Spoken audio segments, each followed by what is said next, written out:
welcome to Tom and Dave Discover DotVVM. My name is Thomas. My name is Dave. And we decided to make this new live show because the previous format of .vvm community meetups was a lot of slides and just a few demos. So we wanted to try this new concept where we will be doing almost no slides. Actually, we have zero slides prepared for today, but we would like to show you an application David has created on Update Conference Prague this November. So yes. You have been at the .vvm booth and you have been live coding. There were a couple of people watching you. So what is the application about? Yes, I wanted to show .vvm in an environment where the application is really small, something you can write in 2 days because the update conference is just 2 days. And I wanted something that people could come by and watch and see how it's being built. So we started with nothing. We didn't even have an idea of what we're gonna build. Everything was set up so that we can build something. So I had empty pages prepared and I built this little application we're gonna show you today. Okay, so let's look at the app itself. It's quite simple, but it shows a couple of concepts that we have in .vvm. So we will dig in the code to explain how it works.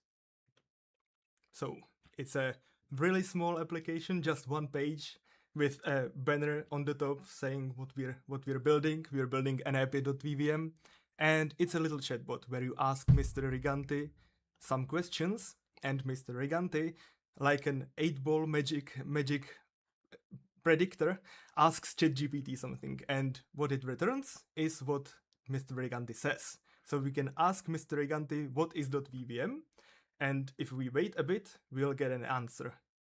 Okay, so let's do it. I will just hide this preview of how we look like because it's hiding one of the buttons in the application.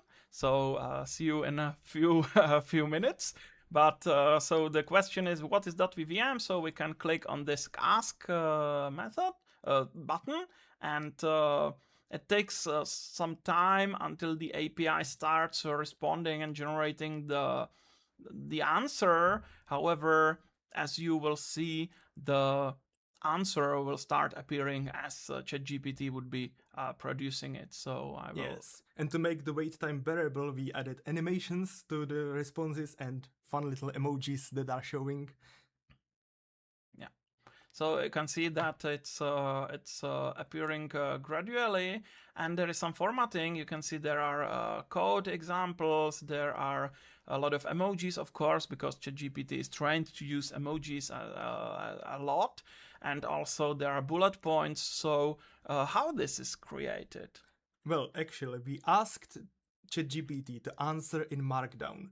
And then we created a Markdown renderer using a very simple JavaScript library that just parses the Markdown into a format that we can read. And then it's styled with Tailwind. So we're using Tailwind simple styling for Markdown. And everything you see here is just one simple Markdown file. Not file, but one simple Markdown text. And it's styled using very simple JavaScript. Mm-hmm.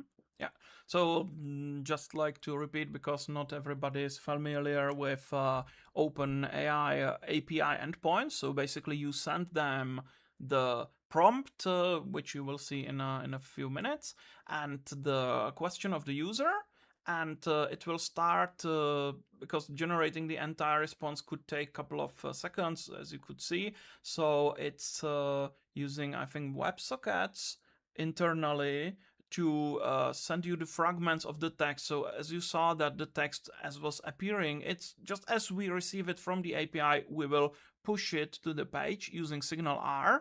And because it's formatted as a Markdown, then we need to translate Markdown to HTML. So we are using a JavaScript library where you will put Markdown and it will convert it to HTML, and then we are just updating one div element with this contents. And also there is another library to do this syntax highlighting for .vvm and for HTML and for C# code fragments. So that's the things from which we David composed this application. Yes. So let's see it in the code.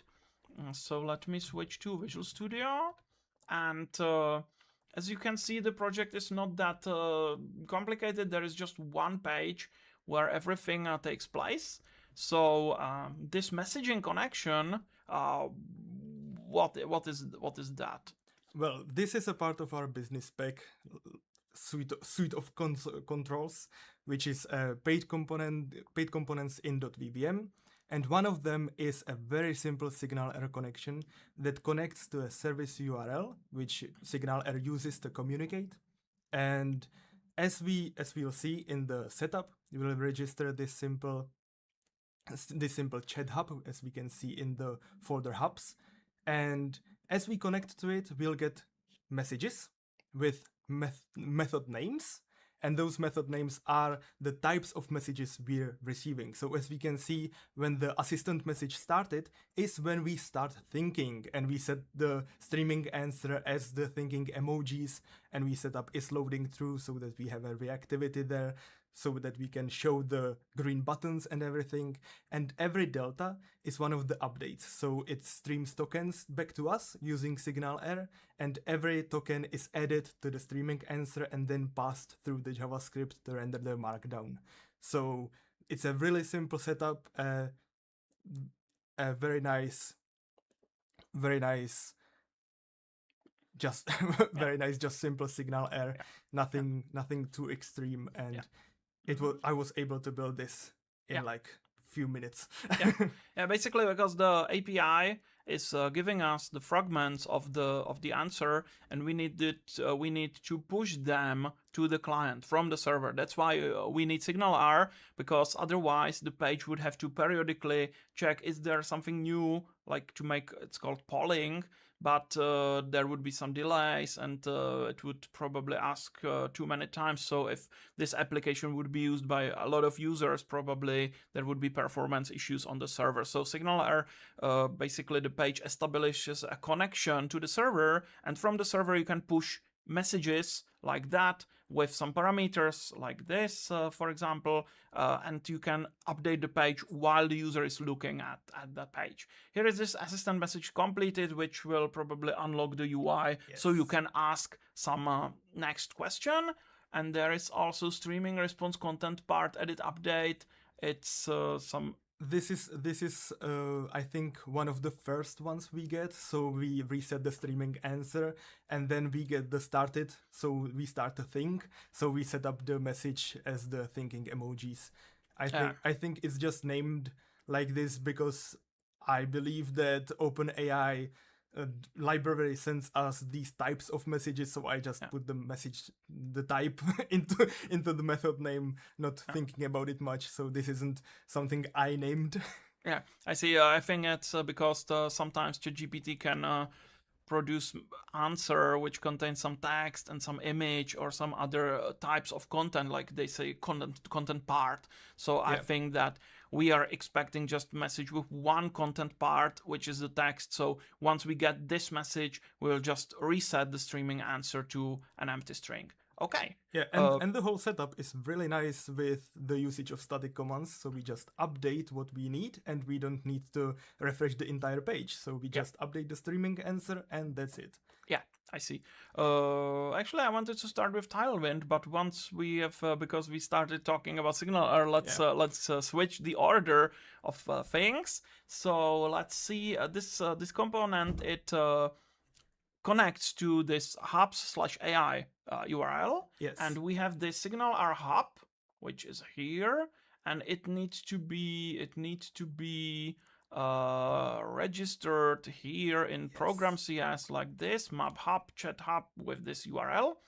And this hub should somehow dispatch the it should somehow handle this communication. and Yes. so how this works, because this is just an empty class. Exactly. We don't even need the OpenAI response client there. It doesn't do anything, so we can right now just delete it. Okay. So let's fix that, That was in production Yeah, during exactly. live stream. It's my favorite type of changes we will do. Exactly. Okay, so when we go back to the default page, we can see that there are things being added, I think. Which part? This. Here? When we click on the button, Yeah. we have a chat service that asks something. Yeah. And this chat service is within the services. So we'll go to the chat service. Yeah. So we need to go here just to wrap up. So this will connect to this chat hub.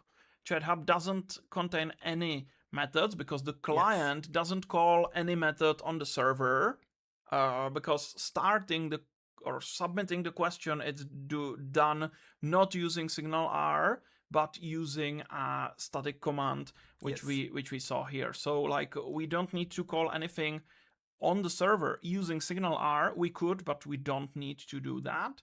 So and then from the server we are using this connection just one way to push messages from the server to the client. Yes. Okay. We just basically use the chat hub as a bridge between the different parts of the front end, basically. And so it doesn't need to do anything. Now there are a couple of things. If you didn't work with SignalR, for example, there is an unconnected async method which you can override. So you can, for example, check for the user's permission, or you can add the user to multiple groups, which can also be useful in some situations. But right now we just need an empty SignalR hub. So let's go to the chat service.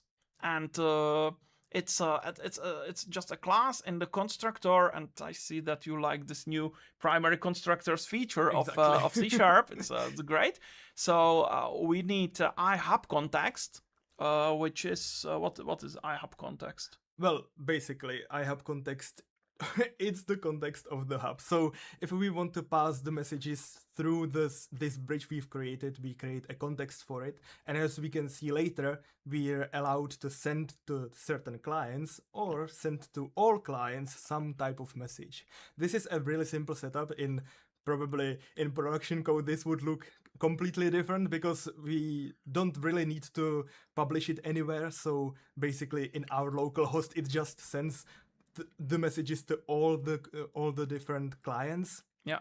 Okay. So and we don't need to select or pick one of them. So this is just an interface using the chat hub as the bridge, so we can connect to it and send messages and use it basically. Yeah. So in this demo, we basically push the messages to all clients. So anyone who is looking at that page, they would see the same answer. If I wanted to make it more personal, that you would see only your answer, then probably I implemented that in the past. So I generated some random GUID as a conversation ID or something like that, and I would send it to this method, and then I would send it only to a client who is assigned to a group with this conversation ID. And that's, by the way, what I would probably need this unconnected async override, because I need to read the conversation ID and subscribe the user only to the group for that particular conversation. Okay. Exactly. So and we also in program CS we added this service as a singleton.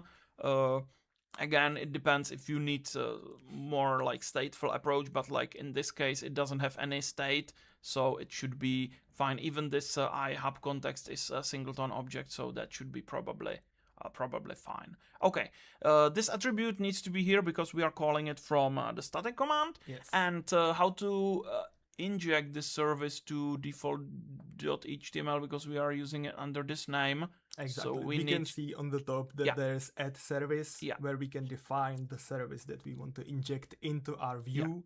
It's injecting into a view, not into view model or anything. It's doing this in the backend, on the background, basically connecting all of these services and their functions to our code, and allows us to create static commands that call directly this service without needing any complex view model logic. As we'll see later, we don't really have any view model logic there. We basically treat the view model as a data holder, just a bag of data, nothing much about it is interesting. We don't have any functions there, so it's it's extremely simple. We can look. We can look here. You can see there is just a bunch of properties which represent the state of the page, but there's no logic. So basically, we have just these flags is connected, is loading, was jumping for some animations, and event list, which I think we don't even display it anywhere. It's just some logging of like that you are connected, you get message from the hub and these things. In the beginning, we just wrote the states of the SignalR connection into an event list, so we can see what's happening on the background. We can see some parts of the code still there, like completed and adding connected, disconnected, and things like that. Yeah, so like we are just updating this collection, but we are not showing it anywhere. We could make maybe some kind of status window to display it. Okay, okay, great. So let's see this logic here. So once you get this user message, you will immediately set assistant message started. You will push this event to the page, and so like here. If we look here, we will set this streaming answer to these emojis and set is loading to true. So that will disable the UI so people cannot post more questions. Okay. Exactly. And it will work dynamically. It will load instantly, basically, once we call the static command. And it's a really nice reactivity feature. Yeah, exactly. So then here is the prompt. So we tried to write a kind of fun prompt, but basically we ended up with not even a correct English prompt, as I can see in the underscored part. The prompt is basically we try to showcase .vvm, so try to write a lot of emoji, some fancy Unicode characters, and when you're writing code, always put the language of the code in the code block. That's one of the things that I found out that ChatGPT sometimes doesn't do because in the code blocks it's for the highlighting. Basically, you can set up what kind of language you're showing, so the highlighting works. And I wanted it to work and be just to clarify, like if I would like to show that's what we are speaking about. If you want to show a piece of code in Markdown, you need to use these triple backticks and then specify the name of the language, so then the syntax highlighting would work inside. And you can see even the Copilot understands that it's C#, so it's suggesting me some C# code, So that's how the response would look like. So this is the prompt. We are instructing to use Markdown syntax, so the result would be there. And these typos are usually fine because the language models are trained on vast amounts of data. It has seen probably all kinds of typos people can make on the internet because it was trained on all data that are available on the internet. So it must have seen every single typo the humankind ever done. So it will probably deal with that pretty well. So it's not an issue. And here is the question of the user.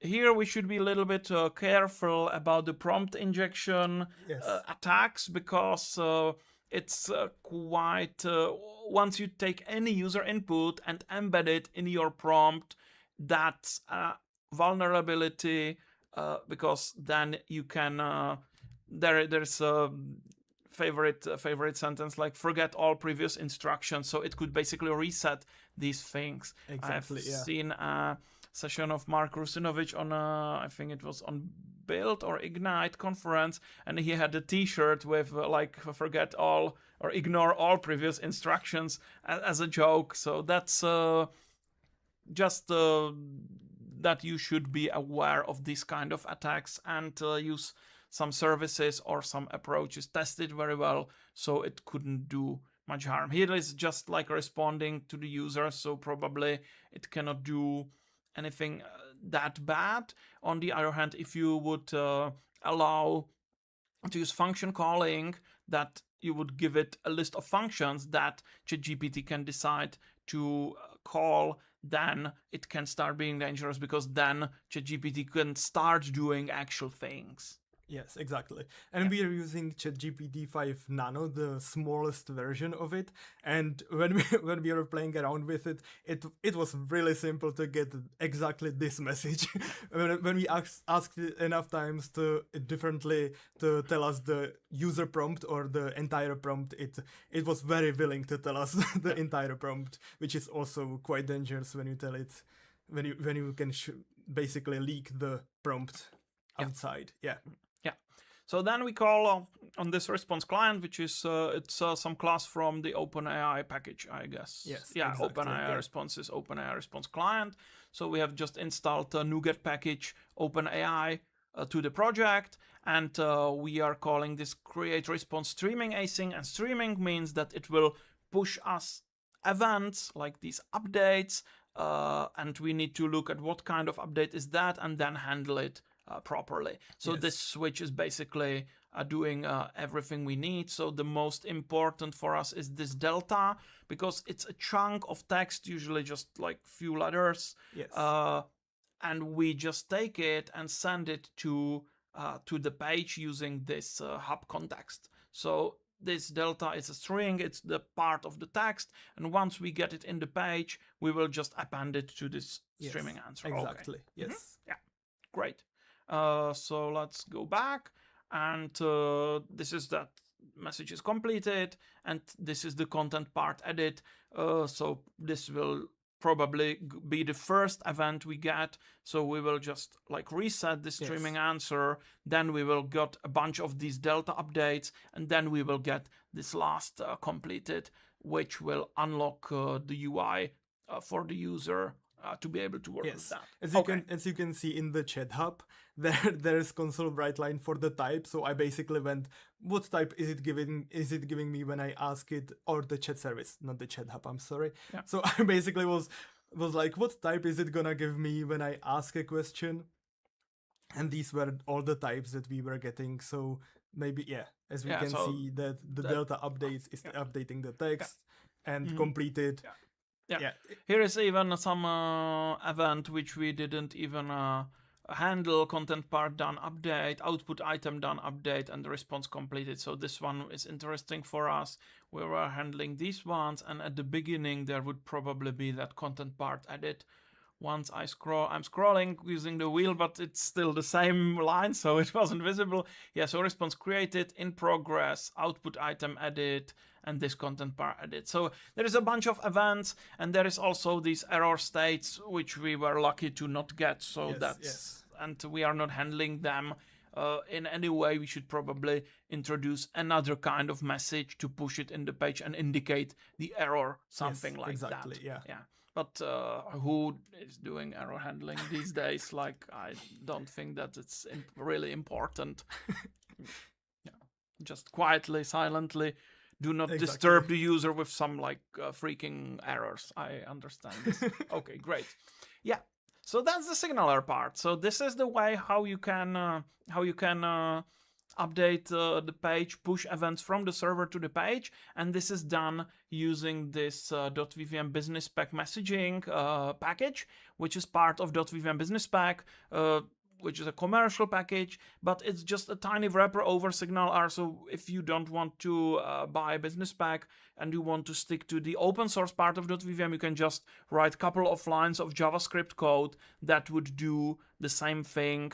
Yeah, because this control is basically a tiny wrapper over SignalR API. So that's what you can do. Okay, so that was the SignalR. What we have next? Well, next we'll look at how we styled the entire page, because it's really interesting since .vvm doesn't really have styling other than using Bootstrap for our second part of commercial packages. And I wanted to try to render something using Tailwind because it's long, but I quite enjoy Tailwind because it's like Bootstrap 2, basically. So this is entire page styled with Tailwind, and we can also style the dot components, as we can see on the bottom of the page, we have the .textbox, and it also has Tailwind classes, which, when the component is being rendered, are just passed down to the input which the textbox represents. Yeah. Basically, the .vvm components in the open source framework, they were designed to be, like, I would say, style agnostic. So they don't come up with any CSS styles. The only exception is the file upload component, which requires just about 10 lines of CSS. But otherwise, the components don't produce any styles, anything like that, and you need to style them on your own.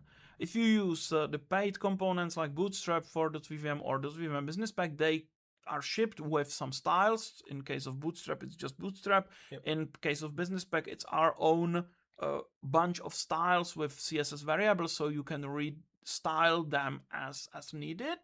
But the pure .vvm DOT components, they don't have any styles. And for most of the components, you can add your other HTML attributes. So even this placeholder attribute, the textbox control doesn't know anything about placeholder. It will just say, okay, I don't know that, so I will just pass it in the output HTML. So this translates to input type text, and this placeholder would be rendered as well. And class is the same story. It will just be passed in the output HTML. Yes, exactly. And I was quite afraid because I never tried this before. So I didn't know how well it would perform using Tailwind. And with Tailwind being what it is, it builds the different types of classes you need. If you've never worked with Tailwind, that's one of the, I would say, best features, because it builds just what you need. But for that, it needs to basically understand what we're trying to build. And I thought that it wouldn't understand the dot components, but as long as its class equals something, I think it would understand. One of the problems would be probably if we put class and some kind of value binding where we would define the style somewhere else, and on the page there wouldn't be the text with the actual styling, because then, as we can see in the Tailwind config, we basically just did npx init Tailwind and just did the normal installation and put .html, .master, and .control into the content exports, so it reads them, looks at the styling we're gonna use, and then it creates the styles.css. And it's a really simple setup, it works really well, but it's not made for things like setting up the classes somewhere else and then passing them down. It's really made for basically just styles in the components themselves or in the parts of the HTML themselves. Maybe, so how the Tailwind actually works? So it will scan these files, and it will look what CSS classes are used there. So it will parse anything class equals something. And based on that, it will generate just the CSS classes it really needs, because otherwise it would have to generate classes for every possible number of that, and there is quite a lot of numbers in infinity. So like that would be quite difficult to download. So it will just scan all pages and look what CSS classes you use. And here I was wondering why we have this class here, because .vvm has this feature which not all users knows about, because if you need to add some CSS class dynamically based on some expression or some property in the view model, for example, this is loading, then you can use this syntax class dash and then name of the class equals a Boolean expression. So this is just Boolean property, and if it's true, the class would be added here. If it's false, it would be removed. But Tailwind doesn't know anything about this syntax because this is .vvm specific, so it would not discover that the page needs this animate bounce class. So that's why it has to be here. And once the page is loaded, it will immediately like remove it, because this would be false. But for the purpose of Tailwind, it has to be here. Otherwise, Tailwind would not know that the page needs this CSS class, and it would not render it in that generated CSS file.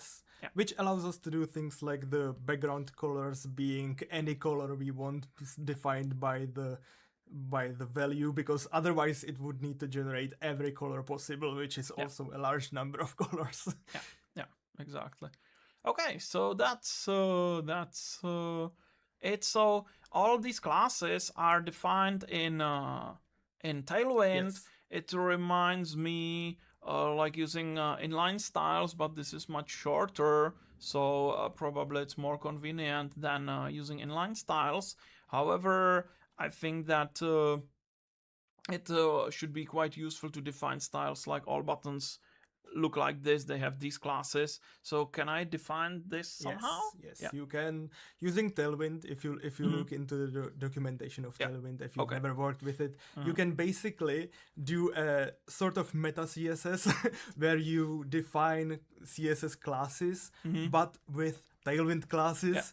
So it then later generates one class with the name like button or something like that, and every button is styled the same, but the styling is written in Tailwind, and then it processes that styling into raw CSS, and then you can use it, and it works really nicely. I quite like it, and it basically just abstracts this class equals into a CSS page, which defines the different parts. Okay, so that's cool, because you can define your own classes and compose them from these things. In this application, almost every element there just once, so we didn't do it. There is only one button, one text box, so there is not much value in defining like button is this, because it would be used only once. So, but in some of the next episodes, we should definitely try to use Tailwind for something more sophisticated, to see how to use it in combination with .vvm, because Tailwind is quite popular, and I think that and I'm happy that the .vvm kind of works with that, because I never tried that. I never used Tailwind actually, so I'm happy to learn that. Okay. Me neither, yeah. Okay.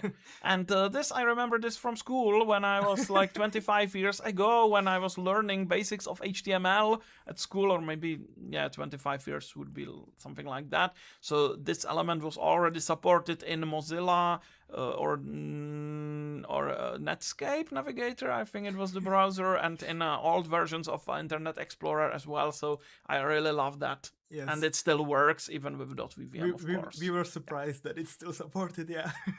Yeah. So this is doing this like this experience. So if you need this moving text in the page, definitely this marquee element is exactly what you need. We should make a .vvm component for that.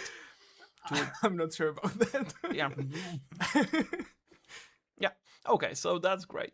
And to the next thing, we have talked about SignalR, about injecting services, and then you can call commands on this service. Yeah, this was one thing I noticed. Here there is this text box with change property, which calls the service, and also there is a button which is doing the same thing.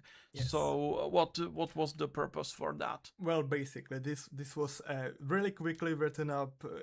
We basically had the system of I'm standing at the booth, and when people come up to me and tell me, oh, I would like this feature added or something like that, I would add it dynamically. So I didn't really think about how usable it's gonna be. And this is basically just when we press enter on the changed property, so on the text box when we press enter, it should call the change static command, but also when we press the button ask, it should also call the changed or the clicked static command, which basically we want the same thing. We want to ask the service the same prompt, and we setup was jumping to not was jumping. That was just something we tried with the styling and nothing else. But yeah, it's just basically two ways to call the same function on two different occasions. Yeah. Okay. So I think there is a better way of doing that, because usually when the user is in this text box and presses enter, you want this button to be invoked, to be called. And by default, let's look in the DevTools. So this DOT text box, let me move it to the correct screen. This DOT text box, it renders input type text. Why doesn't, okay, it doesn't want to get bigger, never mind. So like input type text, and this is input type button. And if this would be input type submit, then it would respond to pressing enter, provided that this element would be form. So if we change that, this, I believe the styling will not break if I change it to form. Or maybe to be safer, let's wrap just the content of that. Oh no, it will break down the flex. This would break styling. So like, let's try that. Let's try changing the div to form. And once you are in the form and you press enter in any component, it should search for the closest submit button and click on it automatically. So if you use this is submit button equals true, sorry, or in .vvm you can omit that. So it's submit button like that. So then we don't need this changed handler at all because it's exactly the same as this. And I think that if I save the page and we can reload, so once I do anything and why it's the best framework in the entire universe, and like I should be using this. So when I pressed enter, I believe you heard that sound, then it invoked this button itself. Yeah. And you can see this is the spinning animation and bouncing animation. So this is just because we switched this is loading property in the view model. So it added the CSS class to that element. So you can see Mr. Riganti spinning around and jumping and waiting for the response from the API. Yeah. And also we have set up enabled on the text box and on the button so that we can't press it or write inside of the input when it's loading. Yeah. And it all dynamically changes, so it's really nice user experience when we can just call up a static command and the part of the page it's basically rendered separately because the data packet came in from the static command, so we can dynamically update the part of the page that just is loading is considered. Yeah. So now it's not loading, so probably we've run out of tokens or something like that. I don't think so. It's just quite a long way to reach OpenAI. Really? Yes. I was using Azure, OpenAI through Azure, and it didn't take that long. So I believe that maybe I don't see anything in this output. Maybe we lost the SignalR connection or something like that. How to debug that? Okay, so let's try that. Let's open the DevTools once again. Let's see in the console. Let's see in the console. If something doesn't work, let's see in the console, but I don't see anything here. So maybe we can try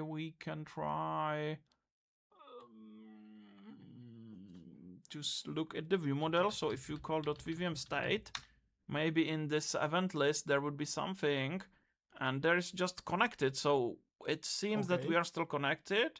It's loading true. So probably some problem is here. So let's try it again. Let's try it again, and let's look in the console if we get something. I don't see anything here. So probably, but we get this message because this changed. So SignalR sent something. Yeah, but maybe are we running the web page? Yeah, otherwise we would not be connected. We would not have this console window. So let's debug that. Let's show the entire experience. And I like when demos fail because it doesn't create like unrealistic expectations to people who are watching that, because when you try it yourself, probably there would be some errors as well. So like we are very honest, we are very fair. Even our demos sometimes fail. So let's try that. I have rerun the page with debugger. So like now it's starting. Hopefully it will start. Hey, it looks like it's... It says connection refused. So that would be... We are not started yet. We are not started yet. Okay, let's... Maybe there is something weird happening. So like once again. Yeah, I quite enjoyed when something broke when I was at the booth because people were walking around and saw that we actually have error messages, so it doesn't look like I'm just copy pasting already prepared code. So it was really nice. Yeah. So now we get this breakpoint. So let's go here. It's fine. And now we can wait for our first event we get from this API. So we get streaming response created, response in progress, output item added. So and now we are waiting. It just really takes that long time to reach Maybe. OpenAI, yeah. Because it has to search through the entire universe to see if there aren't any framework that would be actually better than .vvm, and it can take some time. Oh, we get another update, output item done, and now output item edit, content part edit, and now delta, we are receiving some delta. So I will remove this breakpoint, and yeah, you can see that it's in my honest universe spanning opinion. So yeah, we have it confirmed. They wrote it on the internet that it's the best thing. So that's perfect. And a lot of emojis. You cannot be wrong if there is that many emojis. So that's amazing. Okay. So this is completely off because .vvm doesn't need iNotify property changed. Maybe we should add it, but I guess nobody wants to use these getters and setters. We just want to use public string name get set, and that's it. So exactly, I'm not sure about this feature, but like let's it was probably something with the signal. The signal got lost somewhere. Yeah, probably, because even when I restarted the app, it didn't start. So probably some combination of streaming this video from this machine, and we are also want something else from this machine as well. Yes. So we don't have it separated. That's probably the issue. But I pressed the enter key and it clicked on the submit button, which is exactly what we need. A nice thing would be when we end that this would be reset and we would get focus on that component, but let's try that in some of the next episodes. Okay, yeah. So let's go to the last thing, and this is the markdown part. So ChatGPT was producing this, let me stop it because I don't like Visual Studio in this debugging mode. So it was producing parts of Markdown, and we are translating it to HTML to be able to display it. So where can I find that one? One of the nice features of .vvm is how hackable it is. We can basically break it open and use its features ourselves. So as we can see, we have the class pros, which is the Tailwind for Markdown. This is Markdown. Please render it as Markdown with styles added without any work.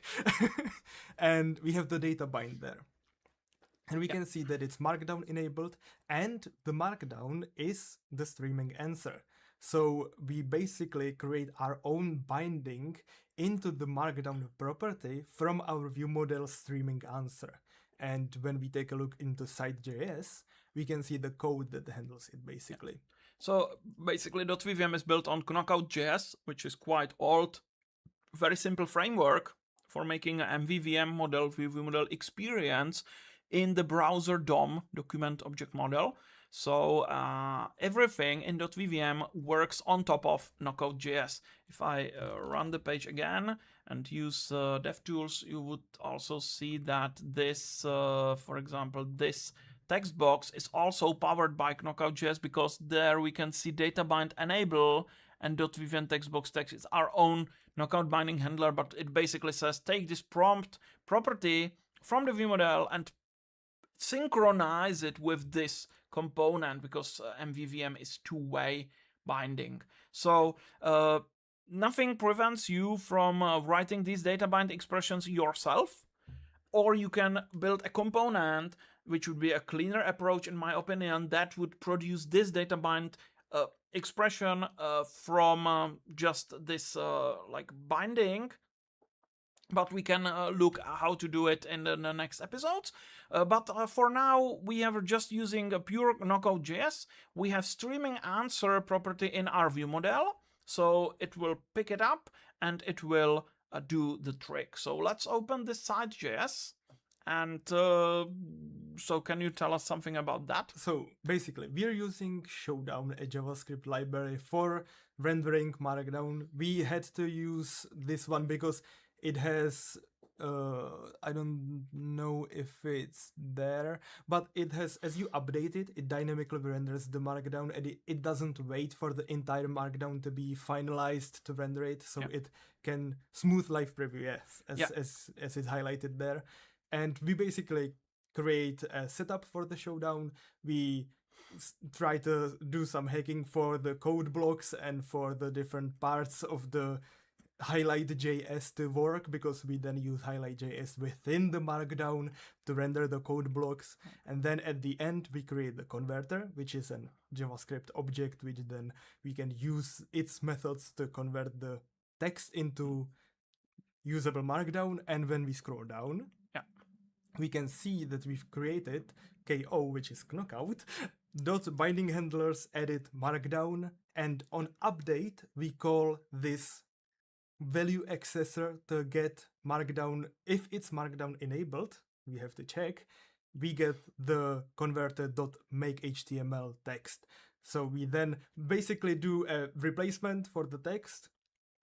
We get it from, we basically update it and then immediately switch it into Markdown, and then update it again and switch it to Markdown, and do this very quickly so it isn't visible. Yeah. So this is just basically the configuration of the Showdown library to support, to do some encoding and to handle these code blocks, and use highlight.js to do the syntax highlighting. So this is that, and this is the initialization of the converter object, which performs the actual conversion. You can call it several times. Here is my Markdown, I want HTML out of it. And this smooth live preview, it's important because we are getting chunks of the response, so the Markdown may be incomplete, and we want this control to account for it, so it will close if you have just the beginning of the code block and it's not finished. And there can be even dangerous characters in HTML which means something, so that's why we need to handle this encoding. And also we need to make sure that these blocks would be correctly closed, otherwise the layout of the page could completely break. Yes. So that's a great feature of this library. That's perfect. And we are registering these extensions to that converter. And this binding handler, it's a basic mechanism of Knockout.js, how to make any kind of MVVM interaction. So this name Markdown, it is related to that. So once Knockout.js finds this data bind attribute on any element, it will create binding handlers for this Markdown enabled and for this Markdown. And these binding handlers allow to implement the behavior of this component. So basically, each binding handler, it actually has two methods. One is init. We didn't need it here, so it's not declared, but it would have the similar parameters. And init is called the first time the component appears on the page. So once the page is loaded, this init function would be called. But the components can actually appear later on the page. For example, if you use a repeater and add some item in the underlying collection, Knockout will generate the template once more and the component will appear on the page. So even in that case, the init would be called, and that's great because you don't need to look for the components by IDs, which if there is dynamic number of these components, there can be a lot of conflicts. It's very difficult. So this is a very nice approach. So once at any time, if a component with this data bind appears in the page, this init would be called. And then this update handler will be called once the value in this value of this binding expression will change. So this is reference to a property in the view model. These properties in the view models are knockout observable, which are objects that can track their own changes. That's basically the replacement. That's the reason why we don't need iNotify property changed in MVVM in the view model, because in C# we don't work with the change notifications, we need them on the client in the browser, and these are done by knockout observable. So this is knockout observable, which allows the knockout binding handler to read the value and also to subscribe for notifications. So anytime the value in this property will change, then the notification would be invoked, and this update function would be executed again. So anytime this streaming answer property changes, this update function would be called. And to keep doing so, you need to actually read the value. One a little bit annoying feature, but it's very important from the performance reasons, is that it's watching what observables you actually read, and it will keep the change notification, the subscriptions only on these properties which you have accessed. So if you didn't read that value accessor, the update would never be called again, because the knockout would think, okay, so this doesn't depend on this observable, so I will unregister this notification. So it's very important to read this value accessor at all times. It's a little bit annoying because if you are implementing more complex handler, you can forget about that. And if you place this in some if expression, for example, like that, then the handler will unregister from the change notification. Yeah. So always, this should be our first line of every binding handler, because otherwise it would not work. We want it to be able to turn this behavior on and off. So we also, this all binding accessor will allow you to read other bindings. So we are looking at Markdown enabled, and we just hard-coded true here. But if you want to have this experience, like to be able to turn it on, turn it off, because this could also be observable in the view model, then we can easily do that. So if this true, which is all the time, then we will convert the value of the observable in the view model to HTML and set it to element inner HTML. So this is quite simple component to convert Markdown to HTML, and because we have very nice styling, then it looks as you just saw in the application. Yep. Yeah. So a nice next step would be to wrap this into some like Markdown component in .vvm, which is also a thing we can look at next time, because also this script right now it's included in the page, I believe, like by default, like maybe in the master page. Yes. We always request this script, and it depends on other things. It depends on the Showdown library, it depends on other libraries, and it's included all the time. If you wrap it in the component, you can also make the component to request some scripts. So then the script would be actually included only on the pages where you use this component. So it makes it a little bit more efficient, not in this single page application. Yeah. This is a single page application, not because of the smooth transitions between the pages, but because there is only a single page. But a weird kind of single page applications.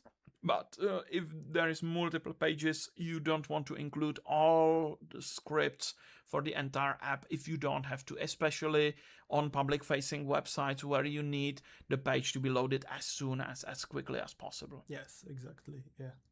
Okay, so where can people find the demo of this? We will post it on some GitHub, I guess. We will definitely post it on some GitHub and let you know. On the bottom of this video, there will probably be some GitHub link. Yeah. We'll probably clean it up a bit because just now, as we can see, we have some code commented. Yeah. So we'll probably remove it, clean it up a bit, and put it on GitHub. Yeah. So you can check it out yourself. You can try to link it with your ChatGPT API key and try to use it. Yeah. In order to run it, you will need to use user secrets. So if you right click on that and click on manage user secrets, it will open a secrets file where you need to copy paste this and paste your actual OpenAI API key that you generate in the portal. You need to paste that to the secrets JSON file. Otherwise, the demo would not work. We will not give everyone our David's own OpenAI API key, but the user secrets is a great feature that allows you to do that. Okay, so that's our demo for today. I hope that you enjoyed today's stream. It was fun. Yes, Yeah. it was great. Yeah. Okay, and we will try to make these events more often, ideally every second Thursday each month. So I think in the middle of January you can look forward. We want to ask you to subscribe on our YouTube channel or subscribe at meetup.com/.vvm. We will post invitations to these events as well. And if you have any ideas on what demos you would want to see on these live streams, let us know. You can just write us in the comments under the video, or we have a forum, .vvm.com. We will post a link in the description as well, so you can suggest topics for this Tom and Dave Discover.vvm shows, and we will be happy to make examples of various .vvm features. Yeah. Maybe in the next episodes we will do also some live coding, maybe with AI, we will see. Yeah, and also they don't need to be super complex. You can ask basic, simple questions and we'll gather them and create one stream where we showcase multiple of them, like we shown today. You can ask how binding works or something like that, and we'll take a look at it. Yeah. Okay. So subscribe to the channel and see you next time at Tom and Dave Discover.vvm. Okay, thank you. Bye. Bye.